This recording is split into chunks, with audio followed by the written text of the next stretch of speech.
বাংলাদেশের হকপন্থী কিছু আলেমরা হাসিনাকে ফিরাউন ও নমরুদের সঙ্গে তুলনা করছে, এই বিষয়ে আপনি কিছু বলুন। বর্তমানে যতগুলো শাসক আছে, যে দেশেরই হোক, এত বড় অত্যাচারী শাসক এখন পৃথিবীর বুকে কেউ নাই যেটা হাসিনা ছিল। আয়না ঘরের ভেতরে কত আলেমকে যে মৃত্যুর ঘাট উতারে দিয়েছে আপনি ভাবতে পারবেন না। একজন মুফতি সাহেব বেরিয়ে এসে বলছে, আমি যখন দেখলাম পচা খাবারগুলো, সংসদের পচা খাবারগুলো আমাদেরকে দেওয়া হয়, খেতে পাচ্ছি না, নিয়ত করলাম আমি রোজা রাখবো। রোজা রাখতে লাগলাম। বলছে সেহরিতে যে খাবারটা দিত সেটাও পচা খাবার। ভাতগুলোকে দুবার তিনবার ধুয়ে ধুয়ে নুন দিয়ে খেয়ে রোজা রাখতাম। নামাজ পড়লে আমাদেরকে লাথি মারা হতো, গালি দিত। যে জায়গায় থাকতাম সেইখানেই পেশাব পায়খানা, শোবারও জায়গা ছিল না। কত মানুষ মারা গেছে যাদের এখন হাহাকার লেগেছে, আত্মীয় স্বজন খুঁজে বেড়াচ্ছে, আমার আত্মীয় কোথায়, ও বলছে আমার আত্মীয় কোথায়, সব খুঁজে বেড়াচ্ছে। বহু মানুষ নিখোঁজ, সব আয়না ঘরে মারা গেছে, তাদের হাড় গোড় পড়ে আছে। আমির হামজা বলে একটা বক্তা আছে, তাকে জিজ্ঞেস করুন কি অত্যাচার করেছে। আপনার আল্লামা মামুনুল হককে জিজ্ঞেস করুন কি অত্যাচার করেছে। যারা সেই কারাগারে ছিল তাদের সঙ্গে কি ব্যবহার করেছে। ওই জন্য যে আলেমরা তাকে বলেছে ফিরাউন আর নমরুদের সঙ্গে তুলনা করেছে, এর মধ্যে কোনো ত্রুটি নাই, একদম দারুণ উদাহরণ দিয়েছে তারা। তবে যেখানেই থাক, আল্লাহ হিসেব কিয়ামতের দিনে নিবে। আল্লামা দেলওয়ার হোসেন সাইদির মতো লোককে 10টা নারীকে জিনা করার, ধর্ষণ করার কেস দিয়েছিল এবং ওগুলোকে সাজিয়েছিল। সেই মেয়েগুলোকেও আল্লাহ পাকড়াও করবে। আপনারা কি মনে করছেন আরজি করে যে মেয়েটা ধর্ষিতা হয়ে মারা গেছে, এর বিচার যদি কোর্ট করুক আর না করুক, আল্লাহর কসম আল্লাহর ঘরে বিচার হবেই। আল্লাহর ঘরে বিচার হবে, রেহাই নাই। আসিফা বলে একটা মেয়েকে মন্দিরের ভেতরে ধর্ষণ করা হয়েছিল কয়েক বছর আগে, বাচ্চা ছেলে। 10 দিন তাকে রেপ করা হয়েছে, মারা গেছে, মার্ডার করে দেওয়া হয়েছে। এর বিচার কোর্ট করতে পারুক আর না পারুক, এতে কোনো যায় আসে না। আল্লাহর কসম আমার আল্লাহ বিচার করবেন, আর আল্লাহর বিচার কঠিন বিচার হবে, সহজ নয়।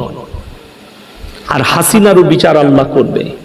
এত বড় জালিম ছিল। আমি তাকে মুসলমানই ভাবি না, কেউ যদি মুসলমান ভাবেন তার ক্ষতি হবে। বাংলাদেশের ভণ্ডর জিকির নিয়েও মাজার নিয়ে কিছু বলুন। দেখুন, বাংলাদেশে কয়েকটা মাজার ভেঙেছে, এতে দুঃখের কিছু নেই। আমি একটা দলিল দিই, যদি আপনাদের কারোর ইচ্ছা থাকে, আমি দাওয়াত দিয়ে যাচ্ছি, আসা যাওয়ার খরচা দিয়ে দেবো। সলম মোড়ে চাপবেন বাসে, আমার মাদ্রাসার মোড়ে নামবেন।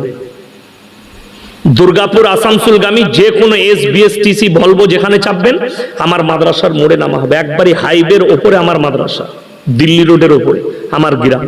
আপনি আসবেন, মেহমানখানায় রাখবো, আপনাকে দেখিয়ে দেবো। আমার এলাকায় নিয়ে গিয়ে একটা মাজার আছে, তাকে জিজ্ঞেস করলাম এখানে কোন হুজুর শুয়ে আছে। সে বলল কেউ নেই, পাথর চাবড়ি থেকে একটা মাটি এনে এখানে করেছি। মানে কিচ্ছু নেই। ভারতে 1 লক্ষ মাজার যদি থাকে, 95,000 মাজারে মান নাই। মাঠে ঘাটে, রেল স্টেশনের ধারে, যেখানে সেখানে। আপনি বলুন তো, কোন সুস্থ মস্তিষ্কের মানুষ এরকম পৃথিবীতে আছে? আপনার গ্রামে যদি কোনো লোক মারা যায়, পুকুরটা যদি তার হয়, সে যদি বেটা দিকে বলে পুকুরের মধ্যেখানে আমাকে মাটি দিবি, দিবে? কথা বলে না, দিবে না। কেন? সে তারা মনে মনে ভাববে, আলেমদের সঙ্গে পরামর্শ নিবে, আমার আব্বা মরার সময় মাথা ঠিক ছিল না বলে বলেছে যে পুকুরে মাটি দিবি। বড় কষ্ট লাগে। কোন সুস্থ মস্তিষ্কের লোক হতে পারে যে ওই পানির মধ্যেখানে বোম্বেতে হাজি আলী বাবার মাজার করবে, কবর দিবে? ওইটাও ফাঁকা, বাজার চালাচ্ছে। হাজি আলী বাবা বলে কেউ ছিলেন, কোথায় মারা গেছে কেউ, আল্লাহ ছাড়া কেউ জানে না তিনার কোথায় কবর আছে। কিন্তু কিছু ভণ্ড ওই পানিতে মাজার করে বাজার চালাচ্ছে, তারপর সরকার ওখান থেকে টাকা পাচ্ছে। কোনো অসুবিধা নাই মাজারে। যারা মাজার ভেঙেছে ভালো কাজ করেছে। বাংলাদেশে আলেমদের জেলখানায় কত নির্যাতন করতো হাসিনা, এই বিষয়ে কিছু দেখুন। আমি আগেই বলে দিলাম, শুধু আলেমদের নয়, তার বিরুদ্ধে যেই কথা বলতো তার উপরে নির্যাতন চলতো। আমি তো বাংলাদেশে যেতে পারি না, এখন দাওয়াত আসছে, আমার সঙ্গে বাংলাদেশের একজন বক্তা এসছেন, মেদিনীপুরে জলসা করলে, এখন নিয়ে গিয়ে কলকাতায় ছাড়বো। উনি শুধু আমাকে ইনভাইট করতে এসছেন, কিন্তু আমাদের বাপ বেটার একটা গুণ আছে, আমাকে যদি এখন বাংলাদেশের লোক বলে 2 লক্ষ টাকা দেবো, যাব না। কারুর ডেট কেটে আমি কেউ কি ডেট দেবো না, আমার ডেট বুক হয়ে আছে একবারই ফেব্রুয়ারি পর্যন্ত, ডেট একটাও কেউ কি দিতে পারবো না। আজকেই একজন ফোন করেছিল ঢাকা থেকে, একটা ডেট কেটে দেন। আমি বললাম যদি ডেট কেটে দিই আপনি টাকা পাঠাবেন, আবার আমার কোনো কাছের লোক ফোন করলে আপনারটা কেটে তাকে দিয়ে দেব। আমি ওই শ্রেণীর বক্তা লয়, যারা আমাকে দাওয়াত দিয়েছে আগে তাদের আমি। তারপরে বাংলাদেশে যাওয়াটা আমার জন্য ফরজ লয়, জরুরি লয়, যেদিন আল্লাহ সুযোগ দিবে যাব। 2025 সালের ডেট যারা নিবে বাংলাদেশের মানুষ, আমি দিতে রাজি আছি, কিন্তু এই বছরে ফেব্রুয়ারি 25 সালের ফেব্রুয়ারি পর্যন্ত একটাও ডেট নাই, খালি আমি দিতে পারবো না, ক্ষমা প্রার্থী। তাই বাংলাদেশ থেকে অনেক মানুষ ফোন করছে আমাকে, আমার পিএকে, আমি তাদেরকে অনুরোধ করব যদি আমার ভিডিও পেয়ে থাকেন, বার্তা পেয়ে থাকেন, 25 সালের জন্য ডেট দিবেন। এই বছরের ডেটের জন্য কেউ অনুরোধ করে ফোন করে জ্বালাবেন না। আমি আপনাদেরকে ভালোবাসি, আপনারাও আমাকে বাংলাদেশের মানুষ ভালোবাসে, তাই সকলকে অনুরোধ করব আজকে হাত তুলে বলুন আমরা নামাজ কেউ ছাড়বো না ইনশাআল্লাহ বলুন, এবং শিরক বেদাত থেকে আমরা নিজেদিকে বাঁচাবো, অপকর্ম থেকে নিজেদিকে বাঁচান, আর নিজেদের সন্তানদিকে দ্বীনি শিক্ষা দেন, জোরে বলুন ইনশাআল্লাহ। ফরজ মানে এটা নয় যে আপনার ছেলেকে আলেম হাফেজ হতে হবে, আপনার ছেলেকে মৌলবি মুহাদ্দিস হতে হবে, এটা ফরজ নয়। দ্বীনি শিক্ষা অতটা ফরজ যতটা জানলে হারাম হালাল জানতে পারবে, দিন বদ্দিন জানতে পারবে। আপনাদেরকে একটু ছোট্ট বলি, একটা 7 বছরের ছেলে, তাকে যদি আমাদের মাদ্রাসায় দেন, যে কোনো মাদ্রাসায় দেন, 3 বছর লাগবে হাফেজ হতে, 7 আর 3 কত হলো? 10 বছর।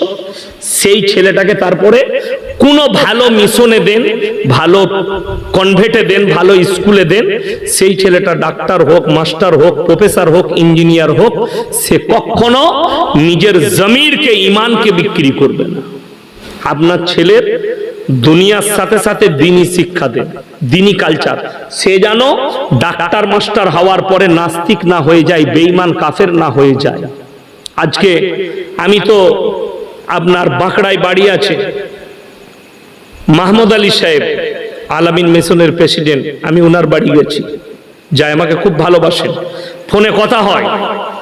বর্তমানে পশ্চিম বাংলায় এই আলামিন মিশনগুলো হয়ে আমাদের মুসলমান ছেলেদের অনেক ঈমান বেঁচে গেল।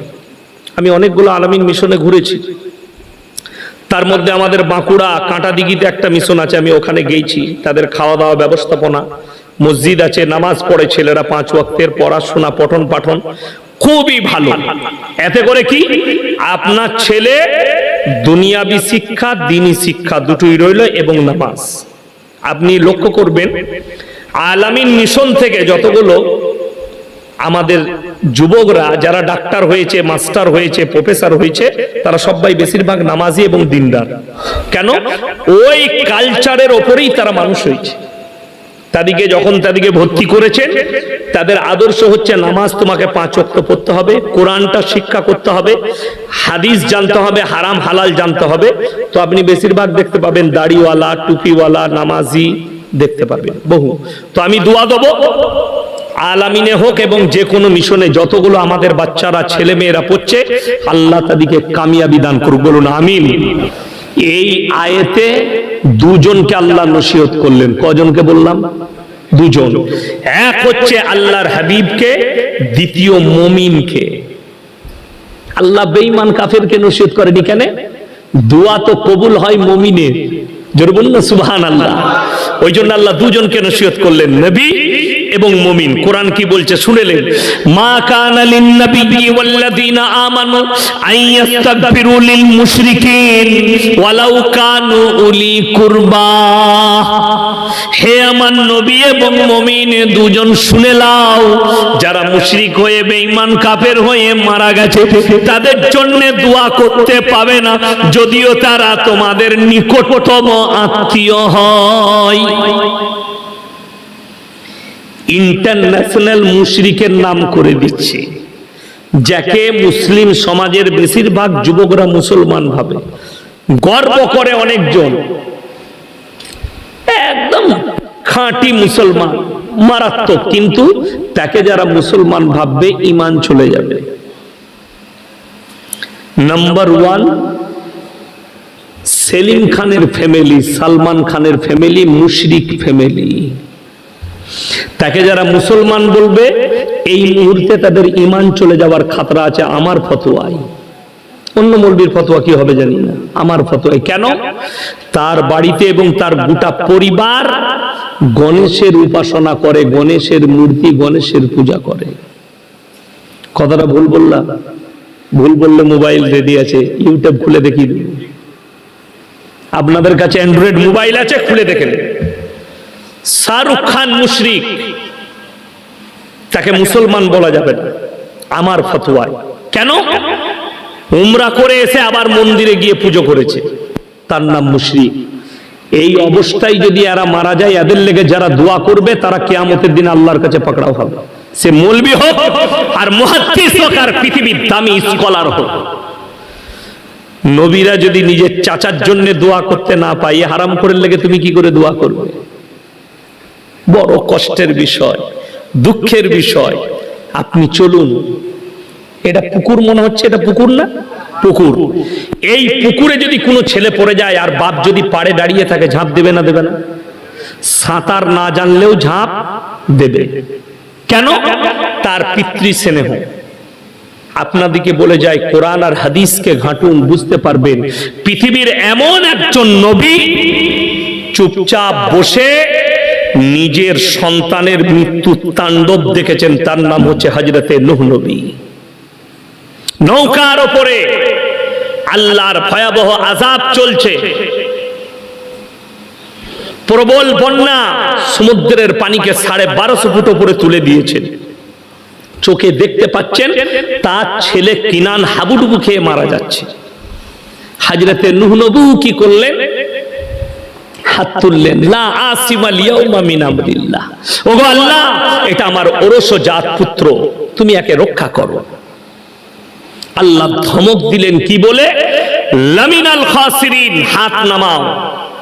যে আমাকে মানেনি, আমার নবীকে মানেনি, আমার দ্বীনকে মানেনি, তার জন্য তুমি আমার কাছে আবেদন নিবেদন করতে পাবে না, তা না হলে তোমাকেও ওই ক্ষতিগ্রস্তদের মধ্যে ফেলে দেব। নূহ নবীর হাত নেমে গেছে। ভেবে দেখুন, আল্লাহ যদি নবীকে বলে দোয়া করতে পাবে না, হাত নামিয়ে নাও সন্তানের লেগে।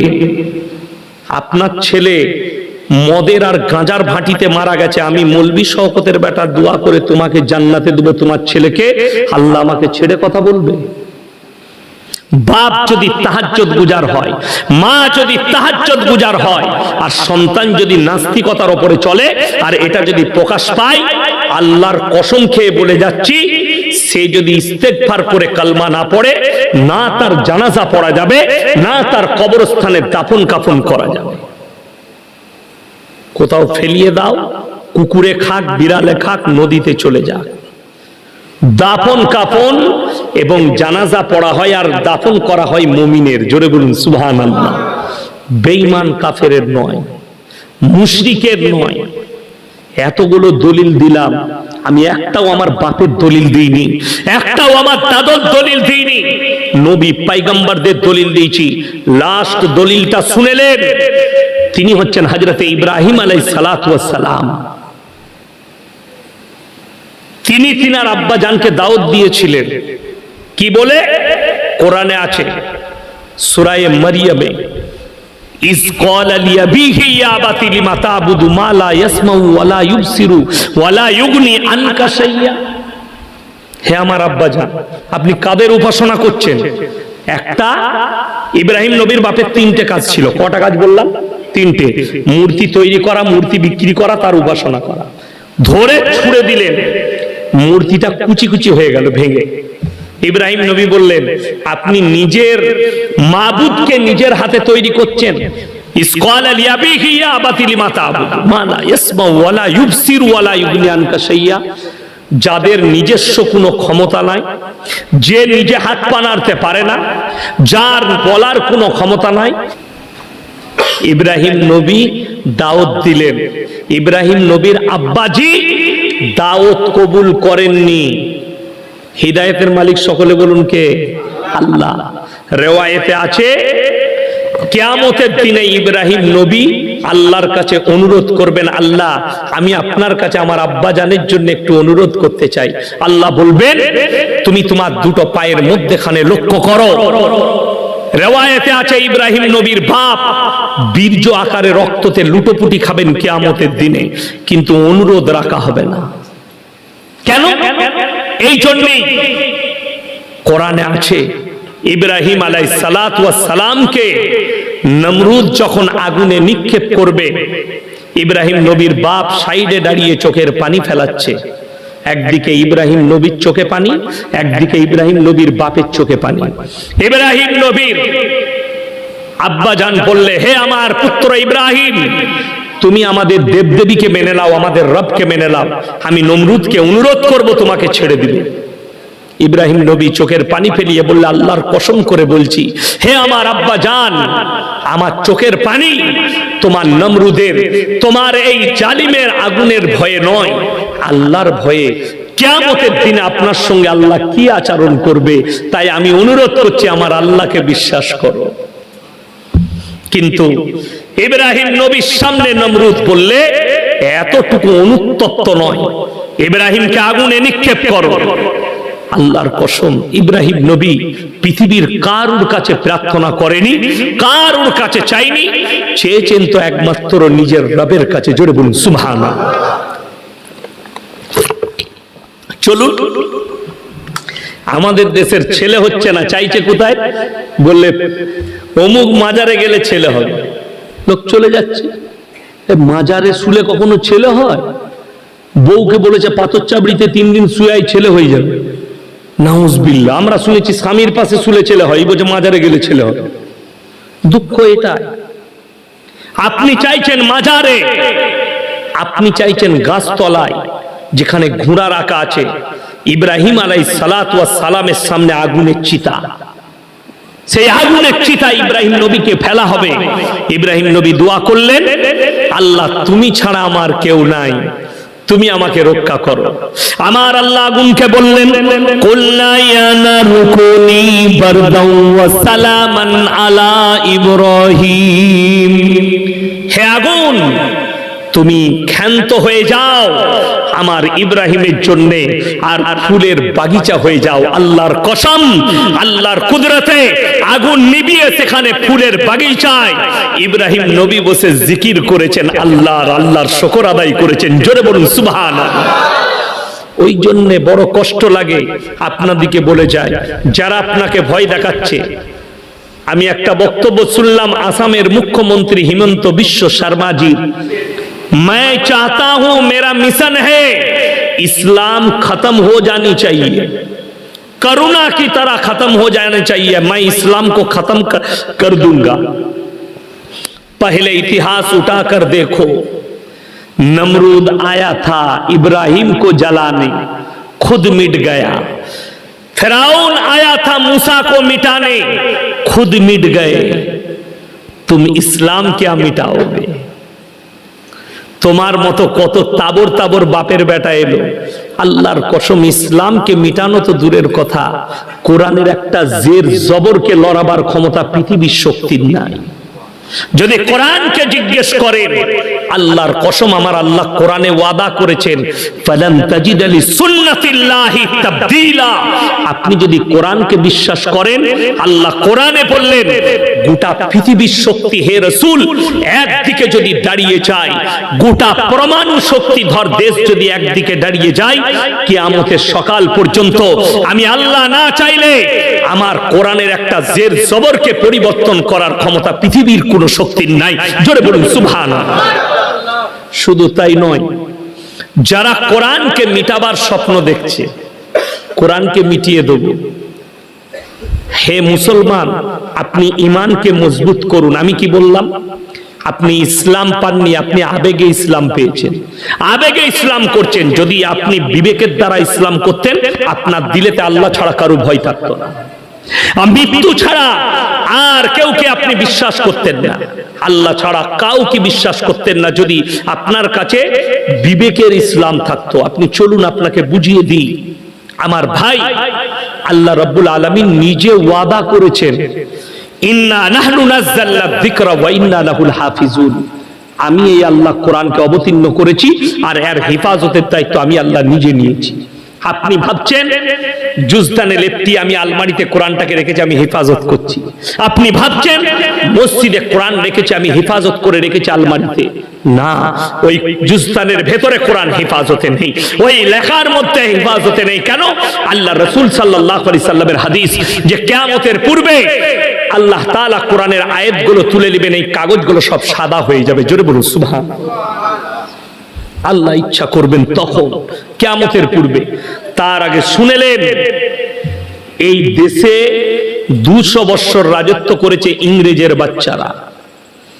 গুজরাটের গোমতী নদীর তীরে 10 লাখ কোরআনকে জ্বালিয়েছিল তারা আগুন দিয়ে। কিন্তু শাহ ওয়ালিউল্লাহ মুহাদ্দিস দেহলভী রাহমাতুল্লাহ আলাইহি তিনি বললেন, এই ইংরেজের বাচ্চারা শোনো, তোমরা যদি স্বপ্ন দেখছো যে ভারতের 1 কোটি কোরআনকে জ্বালিয়ে 10 লাখ কোরআনকে জ্বালিয়ে কোরআনকে মিটিয়ে দিবে, তো আল্লাহর কসম শোনো, ইন্না নাহনু নাযালনা যিকরা ওয়া ইন্না লাহু হাফিজুন। এই কোরআনের অবতীর্ণকারী আল্লাহর হেফাজতকারীও হচ্ছেন আল্লাহ।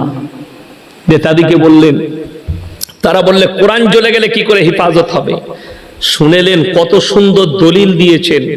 একটা মাদ্রাসার তালবিল ইলম, একটা হাফিজে কোরআন, সেই 10 বছরের বাচ্চার সিনেতে 30 পারা কোরআনকে আল্লাহ গেঁথে দিয়েছে। একটা হাফিজে কোরআন যদি জিন্দা থাকে, পৃথিবীতে 100 কোটি কোরআন ছেপে চলে আসবে। জোরে একবার বলুন নারায়ে তাকবীর, নারায়ে তাকবীর। ইসলামকে মিটানোর ভয় আপনাকে যে দেখাচ্ছে, সে ভুয়ো দেখাচ্ছে, ভুয়ো। আপনি জানেন ফাঁকা কলসি বাজে বেশি। যারা ভয় দেখাচ্ছে এগুলো ফাঁকা কলসি, ভর্তি কলসি একটাও নেই।